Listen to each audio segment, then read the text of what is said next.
Oke, yang absen cuma beberapa aja nih teman-teman nih ya. Yang lainnya gimana? Udah selesai belum sampai nomor 20? Ya udah. Nanti kita sambil bahas ya teman-teman. Boleh banget dibuka filenya dulu ya. Yang di atas sebelum soal itu kan ada materi ya teman-teman ya. Maaf banget aku nggak bisa share screen karena ini pakai HP gitu ya. Jadi nanti kurang maksimal kalau aku share screen. Karena memang hari ini nggak expect kalau nggak pakai laptop gitu. Jadi kan pengennya pakai laptop tapi ternyata chargernya ketinggalan di kantor gitu ya. Sorry ya teman-teman ya. eh Kalau gitu kita coba buat baca materinya ya teman-teman. Bentar.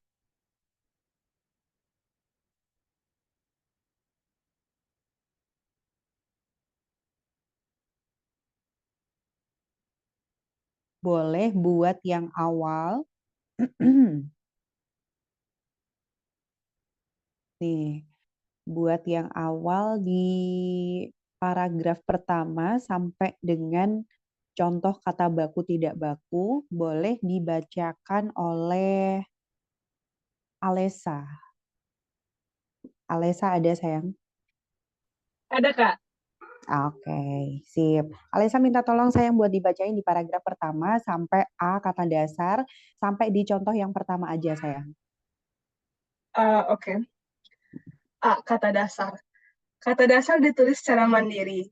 Dalam tes seleksi masuk PTN, soal-soal yang bersinggungan dengan aturan penulisan kata dasar seperti penulisan kata baku atau tidak baku dan penulisan kata serapan. Kata baku adalah kata yang sudah ditentukan dalam kaidah kebahasaan, KBBI, dan EYD. Untuk itu, penggunaan kata baku harus sesuai dengan kaidah tersebut.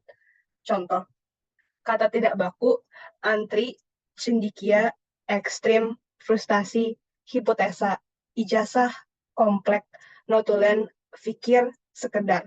Untuk kata baku, antre, cendikia, ekstrem, frustasi, hipotesis, ijazah, kompleks, notula, pikir, dan sekedar. Alesa di mana sayang? Kamu kayak Eko gitu loh suaranya. Ya mohon maaf Kak, mic aku agak jelek. Jadi Oh kayak gitu. Iya, kayak jauh banget gitu loh, Syah. Oke, makasih udah dibacain Alesya. Jadi ya teman-teman ya, terkait dengan materi bahasa Indonesia yang ada di UTBK, ini aku ngomonginnya general ya. Jadi entah itu materinya tentang LBI, literasi bahasa Indonesia, PBM, pemahaman membaca dan menulis, pemahaman bacaan dan menulis, sama yang satu lagi di bahasa Indonesia itu ada PPU, penalaran dan pemahaman umum. Nah, semuanya itu pakai kacamata bahasa Indonesia. Tapi eh, apa ini namanya plan belajar kita itu jadi berangkatnya dari konsep dasar dulu gitu ya.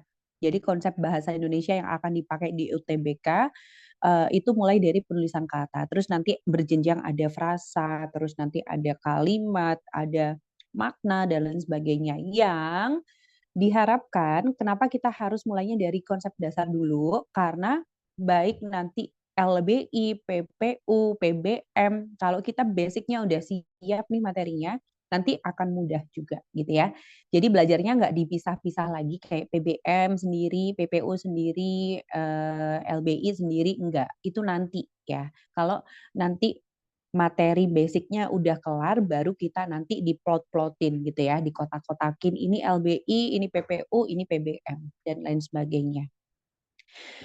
Oke, nah penulisan kata. Jadi penulisan kata ini kebanyakan ada di PBM teman-teman, pemahaman membaca, pemahaman bacaan dan menulis. Nah, PBM ini kriterianya teman-teman, dia itu pasti selalu ngurusin tentang grammar, selalu ngurusin tentang kepenulisan gitu. Ini harusnya titik atau enggak, ini harusnya ada komanya atau enggak, ini harusnya kapital atau enggak, dan bahkan penulisan katanya itu yang benar kayak gimana gitu. Nah, salah satunya tentang penulisan kata itu berkaitan dengan penulisan kata dasar. gitu. Contoh, ada kata baku dan tidak baku. Yang kedua, ada kata formal dan non formal. Nah, kira-kira gimana nih teman-teman? Kata baku itu sama nggak sama kata formal? Kata baku itu sama nggak ya sama kata formal? Aku minta pendapatnya dong. Kian, Kian ada sayang. Kian, I-nya double I, I-nya double E, I-nya double I, I-nya double E. Kian, udah nggak ya? Oh nggak ada ya. Udah nanti dipanggil lagi ya. Sekarang aku mau panggil Naufal dulu deh. Naufal, kira-kira gimana sayang? Buat kata baku sama kata formal itu kira-kira benda yang sama atau beda? Em, Kata baku sama Formal. atau kata formal itu bendanya sama, cuman kalau menurut aku ya penggunaan katanya harus gimana dulu. Jadi kalau Gimana? Mm-mm. kata baku itu seharusnya seperti di surat resmi atau ya yang formal-formal yang semacam itu. Tapi kalau yang kata yang tidak baku itu seperti boleh digunakan di percakapan sehari-hari aja. Agak kebalik. Jadi, baku sama formal itu sebenarnya prinsipnya sama ya. Itu adalah kata yang lebih proper gitulah ya. Nah, bedanya apa? Bedanya kalau kita pakai istilah baku non baku itu pasti tatarannya, tataran itu apa ya? Konteksnya adalah kita ngomongin bahasa teks, bahasa tertulis gitu ya. Ingat kalau bahasa tertulis itu pakai kata baku dan tidak baku. Tapi kalau bahasa lisan gitu ya, kalau kita langsung ngobrol langsung gitu ya, bahasa lisan itu kita pakainya formal, non formal. Nah, non formal ini nama lainnya cakapan gitu ya. Jadi ada dua ragam bahasa tulisan dan ragam bahasa lisan. Nah, kalau di dalam bahasa tulisan itu ada baku dan tidak baku. Yang kedua, buat ragam lisan itu ada ragam formal dan ragam cakapan gitu. Contohnya deh, contoh. Jadi nggak serta-merta. Jadi simpulannya gini ya teman-teman. Baku dan formal itu dua hal yang berbeda ya gitu. Dan kenapa? Karena memang tatarannya yang digunakan juga berbeda. Satu lisan, satunya tulisan gitu. Kalian kalau misalkan kata baku, kata formal itu apa mesti baku? Enggak mesti. Kalau begitu kata non formal itu apa bisa jadi baku gitu, bisa jadi gitu. Contoh, aku punya kata saya dibandingkan dengan aku. Kalau kita pakai kacamata formal non formal, mana yang lebih formal? Aku atau saya? Saya, Mm-mm. Saya itu yang formal. Tapi apakah saya itu dia tidak baku? Enggak, gitu ya. Dia itu tetap baku gitu kalau dalam tataran tulis. Gitu ya, teman-teman. Jadi formal dan baku itu dua hal yang berbeda. Oke, makasih Naufal. Lanjut ya kita ya. Kita baca buat yang kata serapan. Nah, kata dasar itu contohnya kata baku dan tidak baku. Terus ada juga contoh lain yang berkaitan dengan kata serapan. Untuk kata serapan dan contohnya boleh dong aku dibantu untuk membacakan Alia.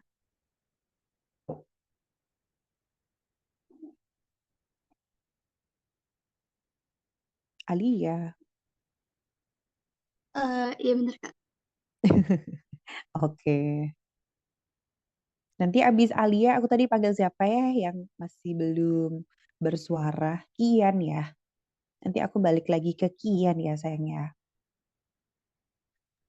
Turunan ya, Kak? Atau terapan? Bukan sayang, yang kata Oh, serapan, Nak. oh serapan. Oh, oke. Kata serapan adalah kata yang berasal dari unsur bahasa selain bahasa Indonesia. Kata serapan dapat terbentuk melalui proses adopsi, adaptasi, penerjemahan, dan kreasi. Pada proses adopsi, sebuah kata diserap tanpa mengubah bentuknya. Contoh, bus, data, film, internet, plaza, radio. Pada proses adaptasi, sebuah kata diserap dengan cara mengadaptasi penulisan dan penafalannya ke dalam bahasa Indonesia. Contohnya, aktif, aktif, C menjadi K, if jadi if, athlete, atlet, check, check, central, sentral, extra, extra, photo, foto, Ramadan, Ramadan, stress, stress, system, system, university, universitas, variant, varian. Lanjut, Kak. Sampai terakhir sayang. Oh, oke. Pada proses penerjemahan, sebuah kata diterjemahkan atau dicarikan padanan kata dalam bahasa Indonesia. Contoh, de jure berdasarkan hukum, de facto berdasarkan fakta, inactive, aktif, psychologist, ahli online, daring atau dalam jaringan, overlap, tumpang tindih, psychologist, ahli psikologi. Pada proses kreasi, konsep sebuah kata diambil dan diterjemahkan atau dicarikan padanan kata dalam bahasa Indonesia.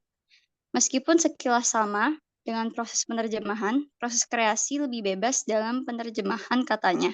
Contoh, babysitter, pramusiwi, contact person, narahubung, gadget, gawai, startup, perusahaan rintisan, stand-up comedy, komedi tunggal, talk show, gelar bicara. Oke, sip, komplit ya. Makasih Alia. Jadi buat kata serapan ya teman-teman ya. Serapan itu kan artinya dari bahasa asing, nggak cuma bahasa Inggris aja. Kita biasanya itu, kita ada serapan dari bahasa Belanda, bahasa Prancis, bahasa apa lagi ya? Arab gitu ya. Nah, kebanyakan memang bahasa Indonesia ini diserap dari bahasa Arab, dari bahasa daerah, dan juga bahasa Inggris gitu. Bahasa India juga ada beberapa. Untuk prinsip menyerap kata asing ke dalam bahasa Indonesia, itu sebenarnya ada banyak prinsipnya. Di sini ada 4 prinsip gitu ya. Yang pertama, prinsip, apa ini namanya? Adopsi. Jadi ibaratnya gini, kalau kita ngadopsi kucing misalkan, adopsi kucing kita ambil semuanya kan, kayak nggak mungkin kan kalau kita ambil lucunya aja terus nggak mau mandiin atau nggak mau grooming gitu kan nggak mungkin kan, kita ambil semuanya. Contohnya kayak gitu. Nah, proses adopsi di dalam penyerapan kata itu bisa dilihat dari bentuk tulisnya. Nah, contohnya misalkan dari bahasa Inggris kita ada bus, tulisannya BUS gitu ya. Nah, kita serap nih, kita ambil ke dalam bahasa Indonesia sama tulisannya BUS juga. Meskipun artikulasinya ada penyesuaian gitu ya. Yang awalnya dibaca bus oleh orang berbahasa Inggris, terus kita adaptasi, kita apa ya? Kita sesuaikan dengan artikulasi Indonesia menjadi bus gitu. Kalau ada teman-teman yang ngomongnya masih bis, itu dia tidak baku. Yang baku adalah bus. Terus film, penulisannya juga kayak gitu kan aslinya. Tapi orang Indonesia biasanya artikulasinya film gitu ya, film. Plaza juga sama, tulisannya aslinya juga kayak gitu. Data, nah tulisannya sama ya, DATA gitu ya, DETE gitu kan. Tapi kalau di bahasa Indonesia, karena ada penyesuaian artikulasi, dibacanya data. Terus internet, kemudian radio, tulisannya sama, asli sama gitu. Jadi baik di asingnya maupun di yang sudah di Indonesia kan, itu secara prinsip tulisan sama, nggak ada yang berubah. Cuma dia berbedanya dari penyesuaian artikulasi aja. Nah, itu proses adopsi. Terus yang kedua, itu ada proses adaptasi. Kalau adaptasi berarti ada beberapa yang kita adaptasi gitu ya. Contohnya aktif, ada C itu biasanya ganti K, terus IV itu ganti if gitu ya, dan lain sebagainya. Di situ banyak banget tadi udah dibacain juga sama Alia. Terus yang ketiga, ini prinsip penerjemahan dengan cara menerjemahkan gitu ya. Gimana sih penerjemahan dengan cara menerjemahkan? Penyerapan kata, sorry. Penyerapan kata dengan cara diterjemahkan. Jadi dicariin padanan katanya gitu ya teman-teman. Nah contohnya gimana? De jure itu bahasa apa tuh? Prancis ya. Berdasarkan hukum gitu. Inaktif, tak aktif online, bukan di apa ini namanya online ini adalah diterjemahkan juga ya dalam jaringan atau bisa disingkat menjadi daring. Nah, selama ini kan kita lebih akrab dengan penggunaan kata daring gitu ya. Overlap itu tumpang tindih, psikologis, ahli psikologi gitu. Itu penerjemahan. Yang terakhir ini agak beda karena ini out of the box gitu ya. Ini adalah proses kreasi. Sebuah kata dari bahasa asing itu diserap ke dalam bahasa Indonesia dengan cara yang kreatif. Nah, contoh babysitter. Babysitter ini kenapa ya Kak Dian kok nggak bisa dikategorikan dengan cara diterjemahkan? Nggak bisa. Contoh deh, babysitter, baby bayi, sitter penunggu bayi gitu. Penunggu bayi. Sebenarnya bisa aja sih, cuma di bahasa Indonesia itu kayak lebih disesuaikan sama kesopanan juga gitu ya. Jadinya pramusiwi, bukan penunggu bayi lagi. Terus startup ya, startup itu kenapa nggak start kan mulai ya, up itu naik gitu ya, mulai naik. Kenapa kok bukan mulai naik gitu? Kenapa kok nggak bisa dikategorikan sebagai proses penerjemahan gitu ya? Karena akan lucu. Nah, startup ini kan dia mengacunya bukan sesuatu verbal gitu ya, bukan sesuatu yang verbal, tetapi dia mengacu pada sebuah company, pada sebuah perusahaan gitu ya, perusahaan baru atau perusahaan rintisan kayak gitu teman-teman. Untuk yang A, kata dasar kira-kira ada yang mau ditanyain nggak, teman-teman? Jadi kata dasar itu ada kata baku dan tidak baku, ada kata formal non formal, dan juga ada kata serapan. Ya, kita lanjut ya teman-teman. Kita yang B, kata turunan. Kalau yang sebelumnya itu kata dasar, artinya sebuah kata itu belum mendapatkan imbuhan gitu ya atau afiks, itu namanya kata dasar. Kalau dia udah sudah ditambahi dengan imbuhan atau afiks, namanya adalah kata turunan. Contoh deh contoh. Kata dasarnya makan.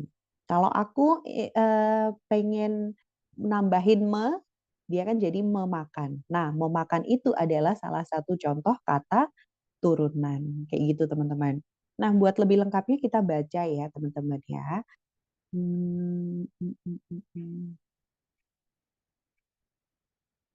Bentar.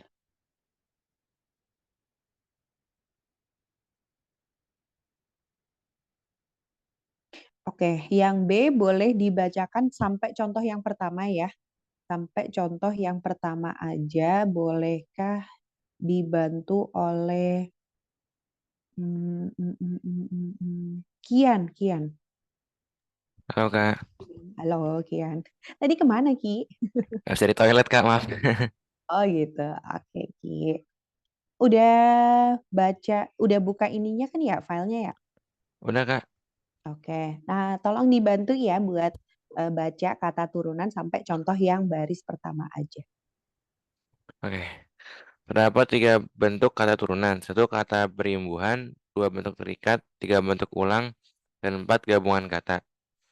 Berimbuhan merupakan kata yang mendapatkan imbuhan, awalan, sisipan akhiran, serta gabungan imbuhan. Penulisan kata berimbuhan ditulis serangkai antara kata dasar dengan imbuhannya. Contoh berlari, gelagar, duniawi, keteladanan. Sampai kelompok yang pertama ya, sampai Oh, selesai diberi perbaikan. jemari, jabatan, pembangunan, menulis, kinerja, tulisan, perbaikan. Oke, mantap, sip, thanks Ki.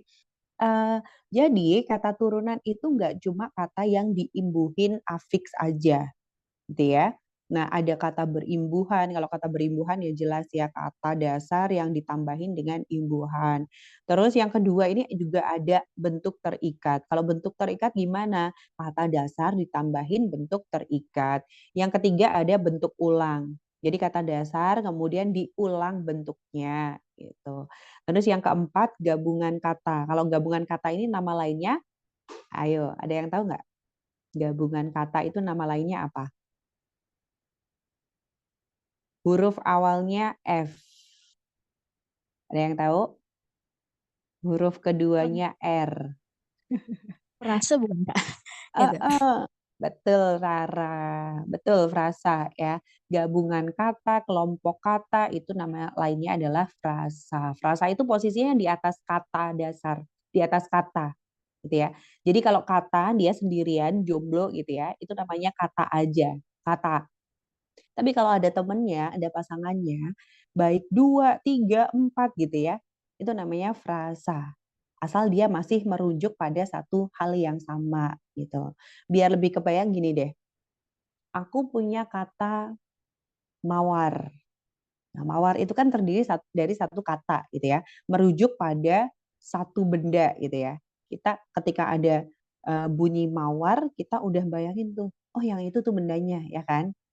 Nah, terus kalau jadi frasa gimana dari kata mawar itu? Mawar merah. Masih merujuk pada satu benda yang sama kan? Ya kan? Nah, itu namanya frasa. Pokoknya kalau ada temennya, dia itu frasa. Tapi kalau udah ada predikatnya, dia bukan frasa lagi. Beda. Dia namanya klausa. Gitu. Tambah kompleks. Pelan-pelan. Pelan-pelan Pak Supir. Kita pelan-pelan dulu kenal kata dulu ya.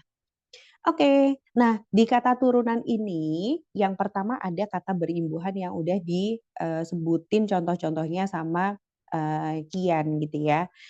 Nah, imbuhan yang ada di depan itu nama lainnya adalah awalan atau prefiks.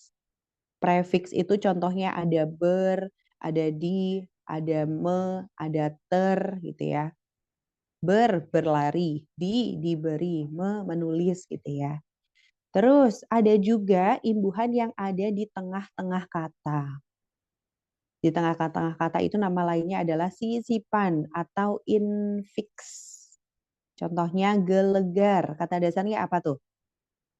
Gegar. Ya. Ditambah dengan sisipan el menjadi gelegar. Terus jemari. Imbuhannya adalah em. Jadinya jemari. Ya. Kinerja, kata dasarnya kerja, dia ditambah dengan in jadi kinerja. Nah, yang baris yang ketiga itu ada imbuhan yang ada di belakang atau nama lainnya adalah akhiran atau sufiks ya teman-teman ya. Akhiran atau sufiks. Wi, i, an, kan gitu ya. Duniawi, jabatan, tulisan gitu. Dan ada di belakang imbuhannya. Terus yang terakhir ini ada gabungan awalan dan akhiran atau nama lainnya adalah konfiks. Gabungan awalan dan akhiran. Keteladanan, kata dasarnya teladan, terus dia ditambah dengan konfiks ke an. Pembangunan, kata dasarnya bangun, terus ditambah dengan konfiks pean. Ya, bukan peman ya, nggak ada. Adanya pean. Noh, kok di situ ada M-nya Kak Dian? Iya, itu adalah bunyi pelancar. Coba kalau nggak ada M-nya, kalau nggak ada bunyi pelancarnya jadi aneh. Pebangunan gitu ya. Jadi kayak maksa gitu loh. Tapi sebenarnya dia itu konfiksnya cuma pe-nya aja. Pean. Nah, ini bergantung sama kata dasar awalnya itu apa. Nah, gimana maksudnya? Contoh lain. Kalau dari awalnya B, kalau dari kata dasarnya B, dia selalu akan ada M-nya di sana. Pembangunan. Ya. Kalau apa ya? Dagang. Ya. Pean ditambah dagang. Jadi bunyi pelancarnya apa tuh kira-kira teman-teman? Dagang ditambah konfiks pean. Jadi R gitu ya, ada R-nya, perdagangan gitu ceritanya. Terus yang terakhir itu perbaikan. Nah, di situ pean juga ya teman-teman. Tapi kata dasarnya B, jadi tidak selalu B itu dapat imbuhan M. Bisa aja imbuhannya R gitu ya. Kalau pembaikan kan makna ada juga, tapi maknanya beda gitu. Kalau perbaikan dia itu lebih mengarah ke kata benda gitu ya.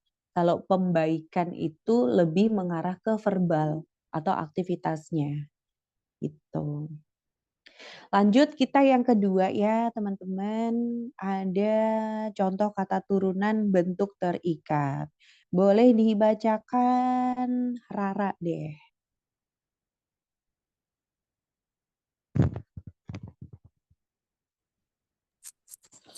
Kata yang mendapatkan bentuk terikat juga termasuk kata turunan. Penulisan kata ini ditangkaikan antara kata dasar atau berimbuhan dengan bentuk terikatnya atau dirangkaikan dengan tanda hubung. Kecuali untuk bentuk terikat maha. Misalnya, Dwiwarna dia Dwiwarna ekstrakurikuler, inframerah, pasca kemerdekaan, kemerdekaan, prajabatan, tunawicara, anti strip barat, non strip WNI, pro strip Jokowi, anti mainstream, pasca reshuffle, per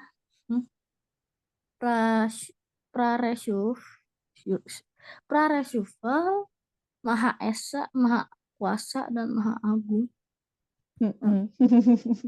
Kenapa Rara bacanya ragu-ragu gitu? Oke, makasih Rara. Nah ini teman-teman, ini adalah contoh lain dari kata turunan. Dia itu dapat bentuk terikat gitu ya. Nah, bentuk terikat ini apa sih? Bentuk terikat ini dia bukan imbuhan. Jadi kalau dia itu seperti kata. Tapi dia kalau sendirian dia nggak ada maknanya gitu ya. Contoh deh, ada anti barat, ada kata turunan anti barat. Kalau kita ngomongin tentang anti aja gitu, anti apa gitu? Anti apa ya gitu? Masih belum selesai gitu loh idenya. Bisa anti nyamuk, anti korupsi, anti apalagi banyak banget gitu ya. Jadi dia itu selalu ada temennya, selalu ada temennya. Kalaupun dia nggak ada temennya, dia nggak akan bermakna. Itu bentuk terikat. Nah, bentuk terikat ini pada prinsipnya dia itu harus dirangkai, harus digabung penulisannya gitu ya. Digabung sama siapa? Digabung sama kata dasarnya. Nah, contoh Dwiwarna. Dwiwarna. Jangan digabung kan? Ekstrakurikuler digabung. Infra merah digabung. Pasca kemerdekaan. Nah, tuh yang sering salah ya. Pasca itu nggak perlu lagi spasi ya, digabung aja. Prajabatan, tunawicara, anti barat. Nah, anti barat kok dipisah gitu ya. Anti barat kok dipisah. Ini sebenarnya bukan dipisah ya. Ini kan dirangkai juga, tapi dia ada stripnya, ada tanda hubungnya. Kenapa tuh kok beda penulisannya? Iya, karena baratnya itu mengacu pada suatu wilayah atau suatu area. Makanya dia itu kapital B-nya. Nah, kalau kata dasarnya itu kapital atau semuanya, kalau kata dasarnya itu diawali oleh huruf kapital atau semuanya kapital gitu ya.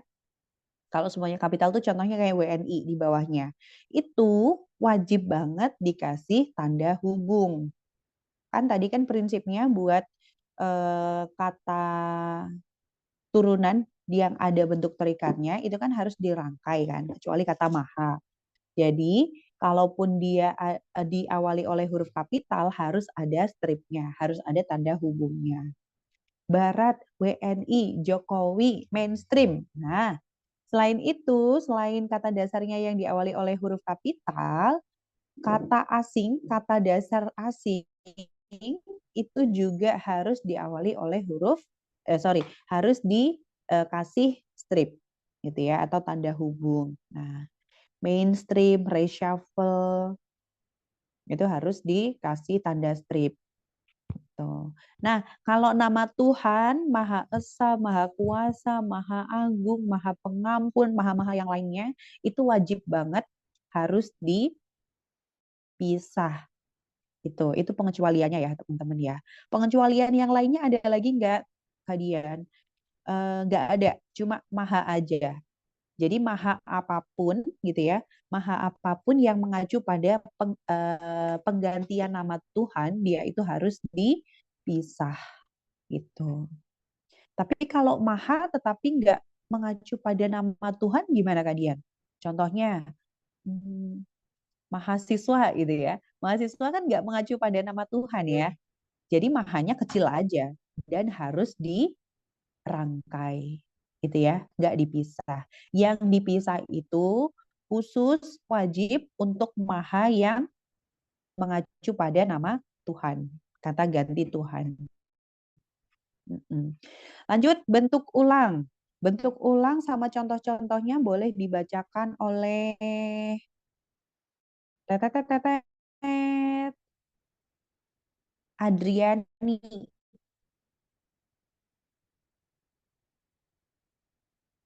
Ada nggak ya, Adri?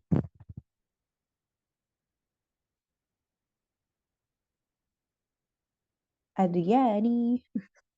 Mana Adriani? Oke, ya udah nanti dipanggil lagi ya. Sekarang aku mau panggil Raki, Raki, Raki. Oh, oh. Woi. Oh, nggak bisa ada jalannya. Raki ada nggak ya, Raki? Oh, mic-nya lagi bermasalah ya. Oke, oke deh, sip, sip, sip, sip. Maci udah kasih tahu. Raki ada. Rak. Rak. Raki. Rafa deh, Rafa. Nanti Raki dipanggil lagi ya. Rafa ada sayang? Ada, Kak. Ada. Oke, Rafa boleh bacain yang bentuk ulang sayang. Masih yang di B. Bentuk ulang merupakan kata yang mendapatkan perulangan. Bentuk ulang ditulis dengan menggunakan tanda hubung strip di antara unsur-unsurnya. Contoh, anak-anak, buku-buku, kura-kura, mencari-cari, menerka-nerka, mondar-mandir, porak-poranda, sayur-mayur, tunggang-langgang, cas-cis-cus, dak-dik-duk, was-wes-wos. Lucu ya contohnya ya. Makasih Rafa udah dibacain. Nah, ini adalah bentuk ulang ya, teman-teman. Dia itu masuknya juga di kata turunan. Bentuk ulang itu pada prinsipnya dia mengulang dari kata dasarnya. Contoh, kata dasar anak bisa diulang menjadi anak-anak. Maknanya adalah banyak anak gitu ya. Buku-buku, kura-kura. Kalau kura-kura maknanya bukan banyak kura gitu enggak ya. Kura-kura itu ya hewan gitu, namanya kura-kura. Tapi dia memang bentuk ulang, teman-teman. Terus mencari-cari, kata dasarnya cari. Diulang dulu, cari-cari, kemudian ditambah dengan imbuhan. Imbuhan yang ada di depan namanya apa, teman-teman? Awalan ya, atau prefix. mencari-cari, menerka-nerka. Kata dasarnya terka. Kata dasarnya terka. Mondar-mandir. Nah, kalau mondar-mandir kira-kira kata dasarnya yang mana? Mondar atau mandir? Mandir ya, teman-teman ya. Kata dasarnya itu mandir. Nah, ini diulang tapi ada sesuatu ada beberapa yang diubah gitu ya. Kalau diubah di sini, yang diubah di sini adalah huruf vokalnya. Mondar, mandir. Porak-poranda. Nah, ini juga berubah bunyi juga ya, teman-teman ya. Sayur, mayur. Ini juga berubah bunyi juga. Nah, kalian bentar. Sayur sama mayur yang diulang apanya?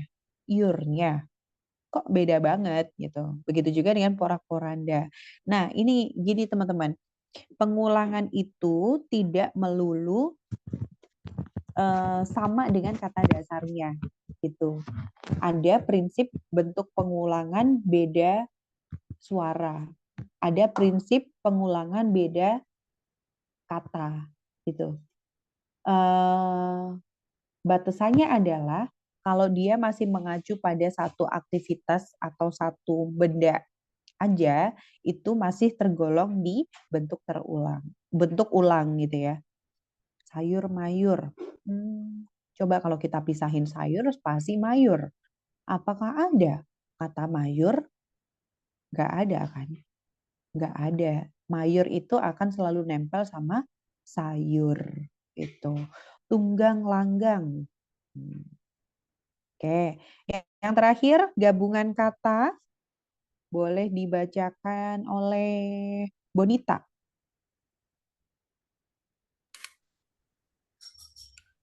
Gabungan kata merupakan hasil penggabungan beberapa kata. Penulisan gabungan kata dapat dipisah, dirangkai, atau dirangkaikan dengan tanda hubung. Contohnya duta besar, ibu kota, simpang 5, acap kali, bagaimana, sukarela, buku, sejarah baru, buku sejarah baru. Makasih Nita. Gabungan kata ini berarti tadi frasa ya teman-teman ya. Kalau frasa dia itu pasti ada temennya. Ya, minimal itu 2 kata ya buat gabungan kata atau frasa. Contohnya duta besar, ibu kota, simpang 5, acap kali. Nah, buat frasa itu ada yang dirangkai, ada yang enggak gitu. Bagaimana sukarela, acap kali bagaimana sukarela dia itu harus dirangkai. Terus buku sejarah baru, yaitu ada juga yang dirangkai pakai tanda hubung. Gunanya untuk apa? Gunanya untuk memenggal supaya enggak beda persepsi. Kalau nggak ada tanda hubungnya nih, dia akan menimbulkan ambiguitas namanya. Buku sejarah baru. Nah, yang baru apanya nih? Bukunya atau sejarahnya? Nah, kalau yang pertama, buku sejarah baru, berarti yang baru apanya? Bukunya gitu ya, buku sejarahnya. Buku sejarahnya baru. Yang kedua adalah buku sejarah baru gitu ya. Pokoknya yang ada tanda hubungnya itu nggak boleh terpisahkan. Ya, ya buku yang pertama kan buku sama sejarah kan. Berarti buku sejarahnya tuh nggak boleh terpisahkan ya. Yang baru adalah bukunya. Yang kedua adalah sejarahnya yang baru gitu. Terus pemenggalan kata. Pemenggalan kata ini nggak muncul di UTBK ya teman-teman ya. Tapi buat informasi tambahan aja, kalau cara memenggal itu harus dari suku kata yang pas gitu ya. Lari, berlari, pandai, bukan pandai ya, pandai, musyawarah. Nah, ini kata depan, yang D ada kata depan. Kata depan ini sering banget teman-teman kebalik gitu, ke apa ya namanya? Terpleset gitu ya. Terpleset nulisnya. Kata depan, depan berarti itu dia menunjukkan tempat gitu ya. Depan, depan itu menunjukkan tempat. Di depan. Di mana Bonita? Di depan, menunjukkan tempat. Nah, yang menunjukkan tempat itu apa aja? Di, ke, sama dari. Di, ke, dari. Berarti kalau kata depan dia itu harus dipisah penulisannya. Di spasi mana? Nah, sering salah kan? Nulisnya ke spasi mana? Kemana? Dari spasi mana? Di ke dari kalau dia ketemu sama nama tempat atau nama yang merujuk pada lokasi itu harus dipisah gitu ya.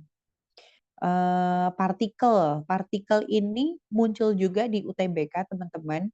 Partikel yang ada di bahasa Indonesia itu ada partikel lah, kah, tah, pun, sama per gitu. Yang sering muncul yang mana Kadian? Yang sering muncul itu partikel pun sama per. Ya, dia itu harus dipisah. Yang per itu harus dipisah per kilo, per senti, per orang gitu, dia harus dipisah. Tapi kalau pun itu bergantung sama konteksnya teman-teman. Pun itu bisa dirangkai, bisa juga dipisah. Cara ngafilnya gimana? Yang dipisah itu kalau bisa diganti dengan saja atau juga gitu ya. Misalnya yang dipisah itu ada apapun makanannya, minumnya, teh botol sosro gitu ya. Apa saja makanannya, minumnya jangan lupa. Minumnya teh botol sosro gitu ya. Kalau bisa diganti salah satunya antara saja atau juga, berarti dia itu harus dipisah. Wajib hukumnya dipisah. Kalau jadi aneh diganti, jadi dia itu harus dirangkai.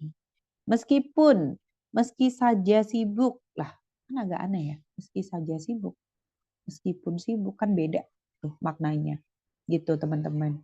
Terus yang F sama yang G ini materinya lumayan padat. Kita nanti akan bahas di minggu depan aja ya teman-teman. Ini terkait dengan prinsip penulisan singkatan sama penulisan angka dan bilangan. Terus nanti dilanjutkan dengan H dan I juga. Oke, materinya sampai sini aja dulu buat sekarang. Kita mau cek dulu nomor 1. Nomor 1 boleh dibacakan oleh Ahmad Khairul Rafi. Ayo, Vi. Enggak, nomor itu ya, Kak. Nomor 1, sayang. Penggunaan huruf kapital yang benar terdapat pada kalimat.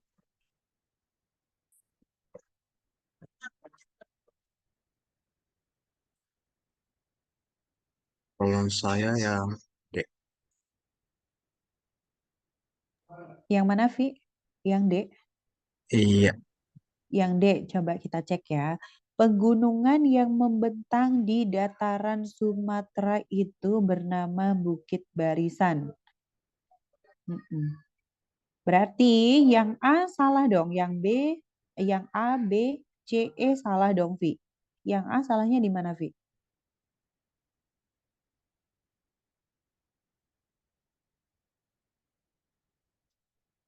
Rapi. Kalau menurut saya bahasa Indonesia aja yang gede, Kak, huruf awalnya. Indonesia aja yang merdeka. Indonesia yang gede, bukan nggak Indonesia aja yang gede. Indonesia yang gede, iya benar, benar ya. Terus kalau yang B, bahasa itu kecil. Terus yang B, harusnya bulannya kecil, Agustusnya aja yang gede. betul. Yang D, yang C, sorry. Yang C, sukunya harusnya kecil. Benar. Yang E, yang D, harinya harusnya kecil harinya. Betul. Betul, sip. Ini kayaknya Raffi udah khatam ya, EYD ya.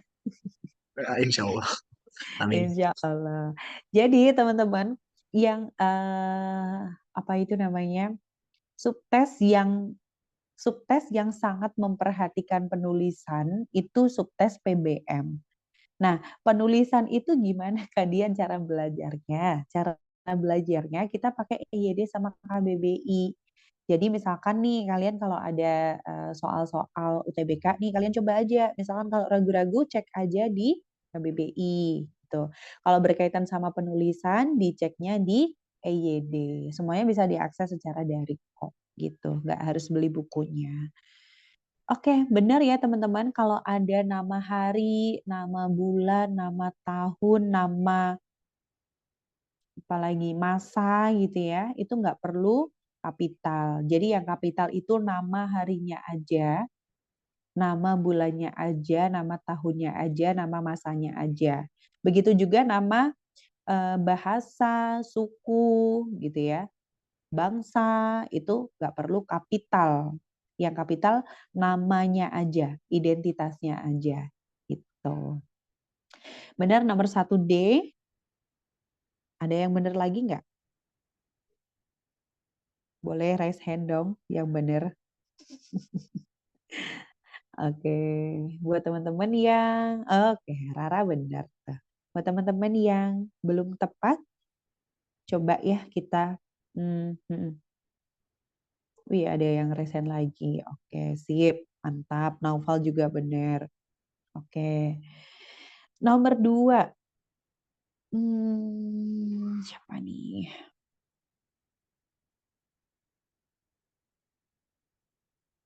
Naufal boleh deh, Naufal.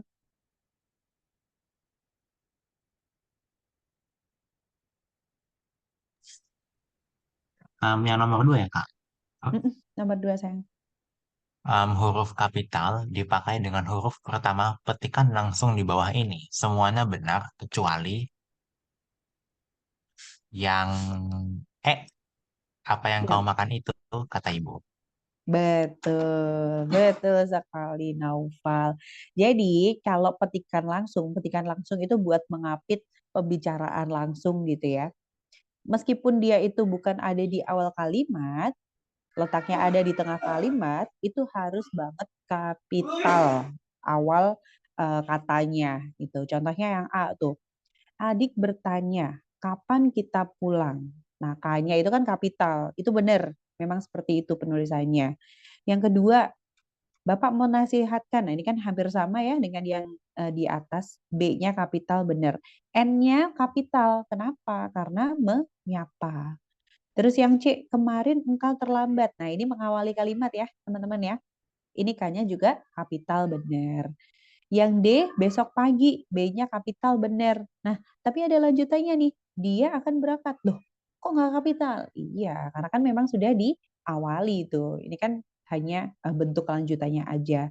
Kalau lanjutan kayak gini, nggak perlu D-nya kapital. Yang salah yang E. Karena udah jelas-jelas di awal, mengawali kalimat, tapi dia tidak kapital. Gitu. Jawabannya yang E, nomor 2. Nomor 3, boleh jawabannya aja ya, nggak usah dibaca, biar kita dapat 20 hari ini. Ameli. Ameli, boleh nomor 3 jawabannya apa, sayang? Yang ini aku belum, Kak. Aku bingung. Oh, belum. Oke. Bingung. Kita cek bareng-bareng ya, teman-teman. Penulisan huruf kapital yang mengikuti EYD terdapat dalam kalimat. Tuh kan. Ini nomor 3 ini agak kompleks ya, teman-teman. Kenapa kompleksnya? Kenapa kompleksnya? Karena yang ditanyakan bukan lagi tentang huruf kapital aja, tapi tentang EYD. Sorry. Sama deh. Sama. Ngomongin tentang huruf kapital juga.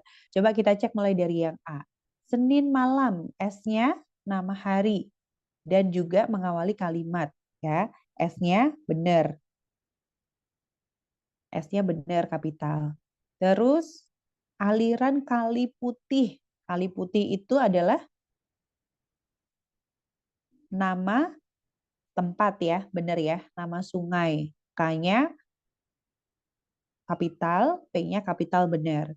Menerobos areal dekat Pasar Jumojoyo. Nah, nama tempat Pasar Jumojoyo harusnya P-nya ikut kapital. Itu yang A salah. Yang B, setelah S-nya kapital benar karena mengawali kalimat. DPR RI benar karena dia itu merupakan singkatan. Melalui Mendagri M-nya kapital benar karena itu nama lembaga gitu ya. Memberikan penjelasan mengenai rancangan undang-undang. Nah, ini salah.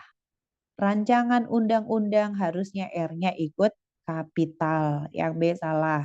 Yang C, benar pada kata 6 mengawali kalimat. Salah 3 benar karena nama kota. Terus pemilihan umum kepala daerah atau pemilu kada, benar. Pemilu kada P-nya perlu kapital gitu ya, karena dia nama acara. Kota salah 3. Nah ini juga salah ya. Harusnya kalau kota salah 3, K-nya ikut kapital. Yang C salah juga. D, S sebagaimana benar Yasin gitu ya. J-nya kapital benar karena nama orang. Surat dari PSSI yang berisi penegasan bahwa piala AFF bukanlah gratifikasi, itu telah diterima KPK. Tuh, benar nggak tuh?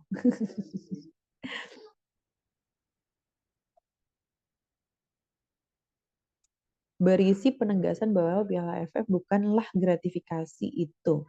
Gratifikasi. Jadi piala AFF ini mengacu pada sebuah acara atau mengacu pada pialanya atau bendanya. Gimana teman-teman? Menurut teman-teman? Piala AFF merupakan gratifikasi, bukanlah gratifikasi. Kalau KPK, KPK-nya benar ya penulisannya ya. Nah, yang kita permasalahkan, yang kita bahas adalah pialanya. AFF-nya kan memang singkatan ya dia ya. Jadi penulisannya udah tepat. P-nya ini perlu kapital atau enggak? Enggak perlu ya. Karena P itu di sini bukan merujuk pada suatu acara. Acara kok gratifikasi? Gratifikasi itu biasanya kan benda ya. Ya kan? Kalau enggak uang, tiket pesawat gitu ya. Pakai jalan-jalan gitu ya. Sementara yang dia harus kapital itu nama acara, nama lembaga gitu. Jadi karena ini piala AFF mengacu pada bendanya, nggak perlu kapital. P-nya kecil aja. Jadi jawabannya yang E ya teman-teman ya, buat nomor 3. Dalam usaha D-nya kapital benar. Komisi Penyiaran Indonesia Daerah Jateng itu nama komisi atau nama lembaga gitu ya, harus kapital di masing-masing katanya. Menertibkan radio siaran pemerintah daerah. Nah, ini adalah nama radionya, kapital di masing-masing kata. Benar. Nomor 4, bentar.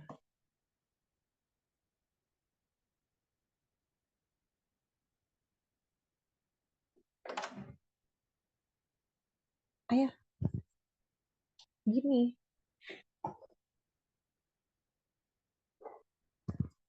Ih, males banget.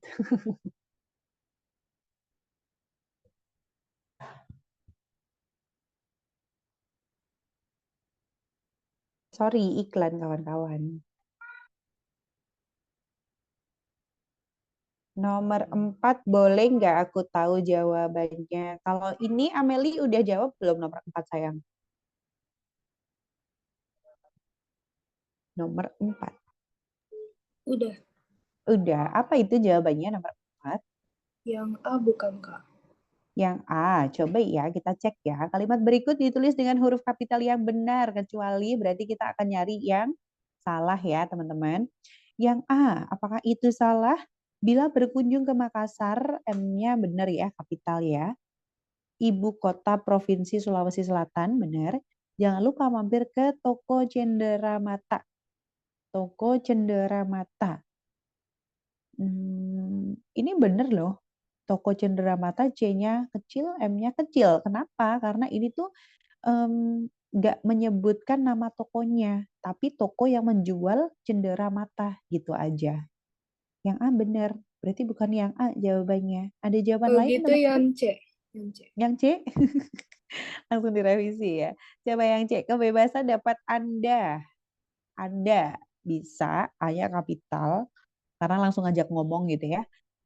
Anda rasakan saat bersepeda di jalan lingkar luar Jakarta. Nah, ini dia yang salah. J-nya itu harusnya kapital, teman-teman.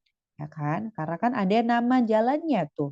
Lingkar luar Jakarta. J-nya harus ikut kapital. Benar yang C nomor 4. Nomor 5 boleh Hafiz. Hafiz jawabannya apa nomor 5? Kak, saya mau bertanya Kak tentang Apa nomor tuh? 4. Boleh, boleh. Kalau misalnya ibu kota tuh harus kapital ya Kak? Ibu kota bergantung sih. Kalau di sini konteksnya karena dia ada nama provinsinya, dia harus kapital. Tapi kalau ibu kota aja, misalkan Jakarta adalah Jakarta merupakan ibu kota gitu ya. Ibu kotanya harusnya I kecil, K-nya kecil gitu karena nggak diikuti langsung sama nama daerahnya gitu Syah. Oke, terima kasih Kak jawabannya. Sama-sama. Oke, nomor 5 Fis. Yang mana Fis? Jawabanmu Fis. A, B, C, D, E. Saya jawabnya yang C. C. Penulisan nama dan jabatan yang tepat terdapat dalam kalimat ya. Jabatan sama, nama dan jabatan ya. Seminggu yang lalu Kolonel Haryono meninggal dunia. Benar. Betul ya yang C ya. Yang A, ayahnya seorang gubernur. G-nya nggak perlu kapital. Siapa bupati? Nggak perlu. Brigjen Sumadi, benar. Dilantik menjadi mayor jenderal. Nah, yang salah yang belakang tuh mayor jenderalnya, gitu kan. Yang terakhir, presiden baru saja melantik beberapa menteri. Presidennya benar, kapital, karena dia di awal kalimat dan juga merujuk pada presiden orangnya gitu ya. Beberapa menteri siapa dulu gitu. Atau menteri apa dulu, baru boleh kapital. Kalau nggak diikuti dengan namanya atau nama departemennya, M-nya kecil aja gitu. Benar jawabannya yang C. Nomor 6 boleh aku tanya jawabannya Jarsi sayang. Jarsi jawabannya apa sayang nomor 6 nak? Aku B, Kak. B. Oke. Jarsi panggilannya apa ya sayangnya? Amalia. Atmalia. Jarsi Atmalia. Jarsi. Oh, Jarsi panggilannya. Oke. Jawabannya apa tadi? B. B ya. Coba kita cek ya. Pemakaian huruf miring atau garis bawah. Nah, ini diabaikan aja ya teman-teman ya kalau ada garis miring atau huruf miring atau garis bawah. Nah, kenapa sih kok ada ataunya garis bawah padahal semuanya nggak ada yang bergaris bawah gitu ya. Nah, kalau kita nulis pakai ketik komputer, itu wajib banget istilah asing harus pakai huruf miring. Tapi kalau kita pakai nulisnya pakai bolpen gitu ya, nulisnya manual pakai tangan, huruf miring kan dia kan huruf miringnya kan nggak begitu kelihatan gitu ya, nggak konsisten miringnya. Makanya bisa diganti dengan garis bawah. Ceritanya kayak gitu. Huruf miring atau garis bawah dibenarkan kecuali untuk berarti kita nyari yang salah, ya nggak benar gitu kan. Kita lihat jawabannya Jarsi yang B. Jika akan berkemah, kita juga memerlukan kompas. Iya benar, itu salah ya. Karena kompas di sini maksudnya adalah kompas benda untuk penunjuk arah beneran gitu. Jadi bukan majalah Kompas. Kalau majalah Kompas dia harus kapital dan miring. Gitu. Benar jawabannya yang B. Nomor 7 boleh aku tahu jawabannya Alia.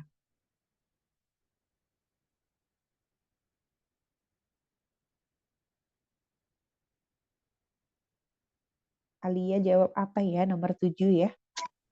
Oke Kak, sebentar. Maaf ya Kak, aku berisik ya Kak. Aku lagi di luar soalnya. Gitu.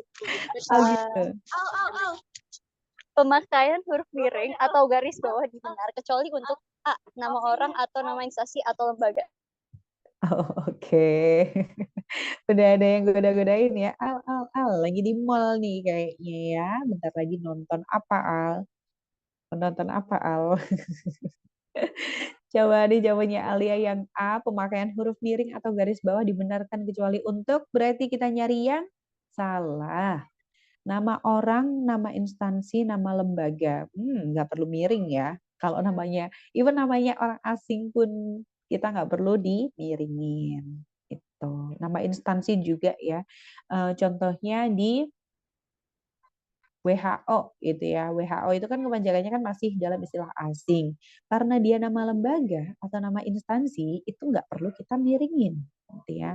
Yang perlu kita miringin adalah istilah asing yang dia sebagai kata-kata biasa gitu ya, sebagai istilah aja di dalam teksnya. Nah, itu baru miring. Tapi kalau nama orang, nama instansi, nama lembaga, nama organisasi itu nggak perlu dimiringin. Oke, sip, benar. Nomor 7A. Nomor 8, penulisan kata bilangan yang benar terdapat pada kalimat yang mana tuh? Bodita jawabannya apa sayang nomor 8? Aku 8A. 8A. 15 orang tewas dalam kecelakaan itu. Salah. Salah ya sayang ya. 15-nya benar, dia itu harus angka, tapi 15 kalau berupa angka itu nggak boleh mengawali kalimat. Jadi yang A ini salah. Gitu.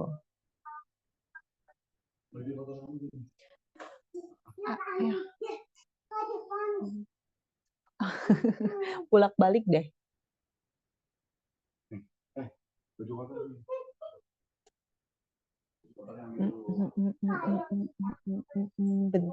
Bentar. Yang nomor 8 ada jawaban yang lain sayang selain A? Yang lain juga boleh. Anak menonton drama itu sampai 3 kali. Nah, ini yang benar. 3, cuma satu kata aja ya. Berarti dia ditulisnya bilangan TIGA gitu. Nah, kita cek yang lainnya ya, B, C, D. Kira-kira salahnya di mana? Kami memerlukan 10 buah pos pegawai. Harusnya angkanya atau bilangannya?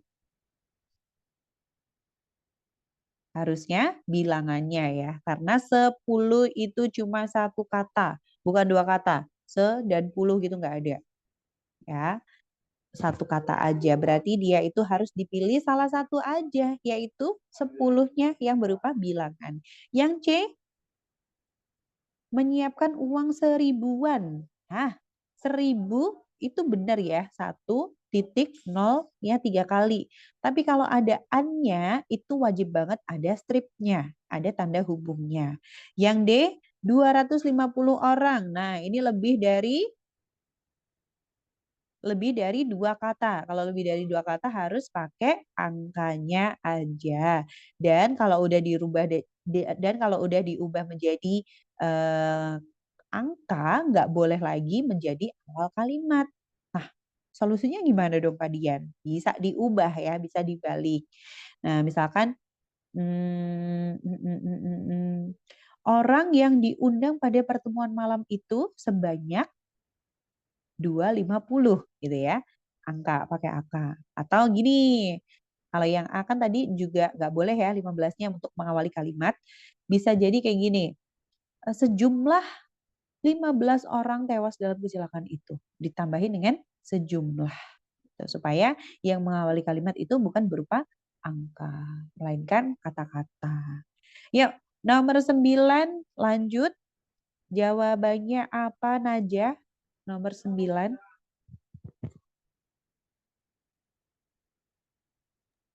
Najah. 2 dan 3, Kak. 2 dan 3. Oh iya, ini 1, 2, 3, 4. Ini masih pakai cara yang lama ya teman-teman ya. 1, 2, 3, 4 itu ada terjemahannya teman-teman. Kalau jawabannya benar semua, 1, 2, 3, 4 gitu ya, itu jawabannya A. Kalau jawabannya yang benar 1 dan 3, itu angkanya, hurufnya B. Kalau C itu 3 dan 4.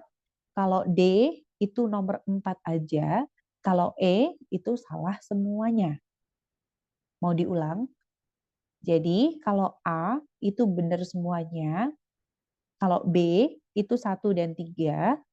Kalau C 2 dan 4. Kalau D itu nomor 4 aja yang benar. Kalau E itu salah semuanya. Nah, tadi kalau Najah 2 dan 3 itu kira-kira ada opsi jawabannya enggak ya? Enggak, Kak. Enggak. Jadi kira-kira yang mungkin yang mana? Yang 1 dan 3 bukan, Kak? 1 dan 3. Betul, 15. Nah, sekarang aturannya baru ya, agak baru ya. Kalau 2 kata masih ditulis bilangannya ya, 15, 12 itu bilangannya. Kalau dulu lebih dari 1 kata harus ditulis angkanya. Sekarang pakai EYD kelima, 2 kata itu masih ditulis bilangannya. Kecuali lebih gitu ya. Unless dia 3, 4, 5 dia harus ditulis angkanya. Ya, benar. 1, 15. Dan 3, kedua dari keluarga Arman. Benar. 1, 3 jawabannya berarti yang B. Ya. Nomor 10. 10 Kusyairi. Kusyairi nomor 10 jawabanmu apa, Nak?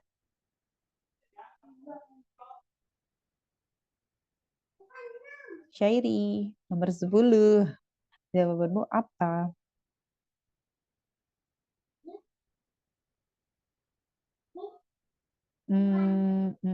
Siapa ya yang belum aku panggil ya? Kayaknya udah aku panggil semuanya ya. Rara deh, Rara. Rara nomor 10 jawabannya apa, sayang?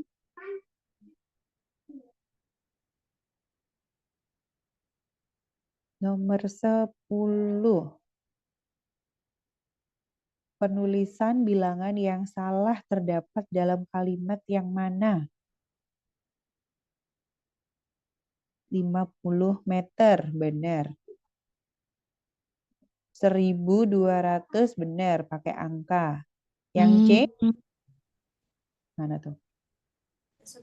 Saya belum jawab. Jawab, oke. Kira-kira kalau yang C itu benar atau salah? Ra?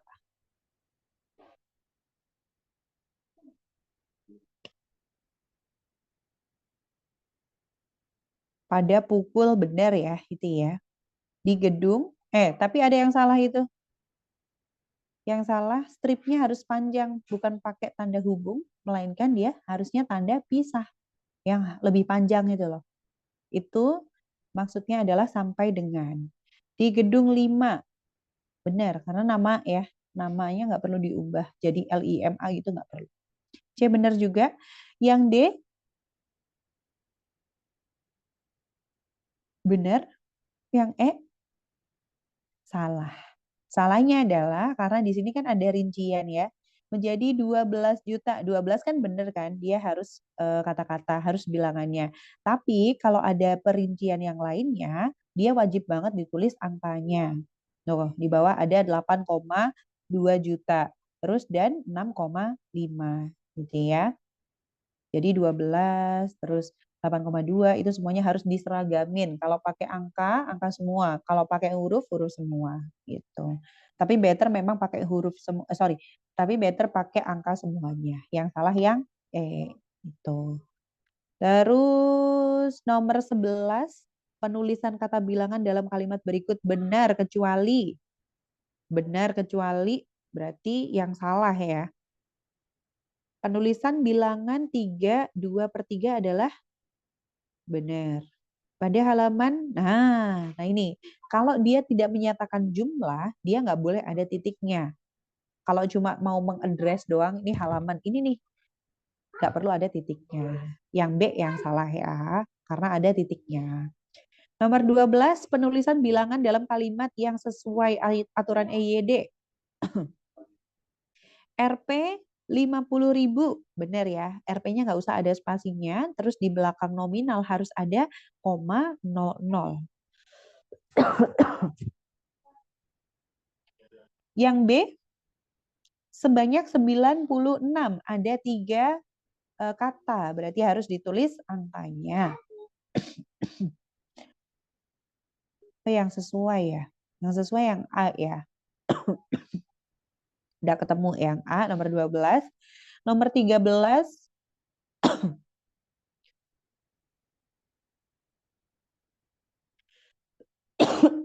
yang benar adalah kecuali. Berarti kita akan nyari yang salah. Antibiotik benar. Dasawarsa salah. Ya. Yang salah adalah dasawarsa. 14. Kata gabungan yang ditulis secara tepat adalah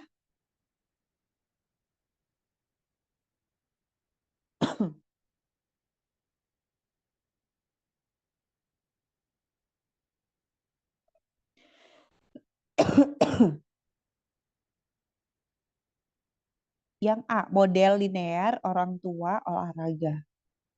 Olahraganya harus dirangkai. Nomor 15,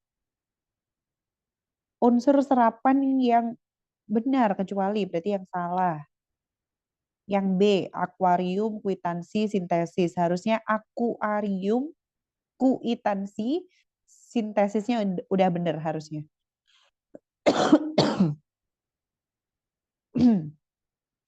16, benar semuanya kecuali, berarti ada yang salah nih.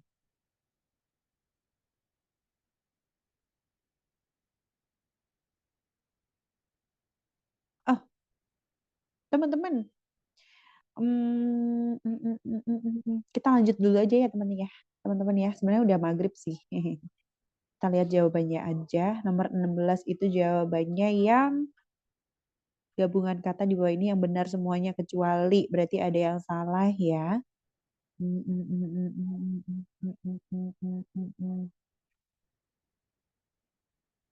Yang C, acap kali itu harusnya dirangkai. 17, gabungan kata ini baku kecuali, berarti yang nggak baku. Yang ada yang salah. Yang D, acap kali itu harusnya dirangkai. Nomor 18, penulisan kata-kata berikut benar kecuali, berarti yang salah lagi.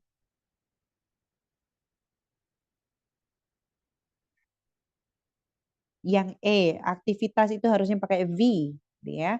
Aktivitas. 19, kalimat yang ditulis secara tepat adalah yang A nggak tepat, penulisan RP-nya harusnya nggak ada spasinya ya. Yang benar yang E. Terakhir nomor 20, kata bercetak miring dalam kalimat berikut ini termasuk kata baku kecuali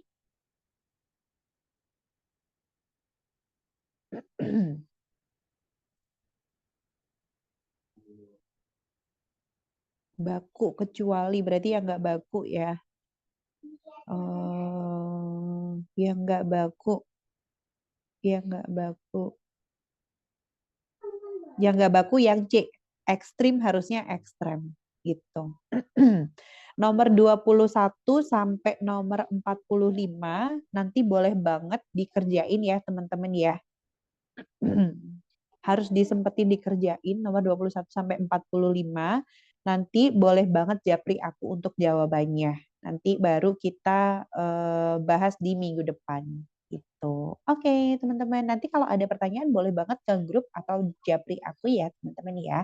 Buat jawabannya ditunggu di japri gitu ya. Sampai kapan? Sampai hari sebelum Sabtu depan. Oke, terima kasih teman-teman. Selamat ibadah sholat maghrib. Happy weekend semuanya. Wassalamualaikum warahmatullahi wabarakatuh. Waalaikumsalam warahmatullahi wabarakatuh. Assalamualaikum warahmatullahi wabarakatuh. Makasih, Kak. Assalamualaikum warahmatullahi wabarakatuh. Terima kasih, Kak. Terima kasih, Kak.